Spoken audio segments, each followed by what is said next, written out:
ఏం టైము చూస్తే భయం వేస్తుంది. కొన్ని కథలు వింటే భయం వేస్తుంది. ఏంటండి వెనక్కి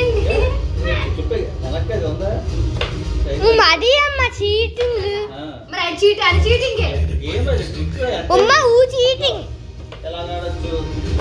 అలా ఆడుతున్నావులే ఊ చీటింగ్ ఆడట్లేదు తిప్పిడుదా మరి చెప్పకుండా ఏమవుతా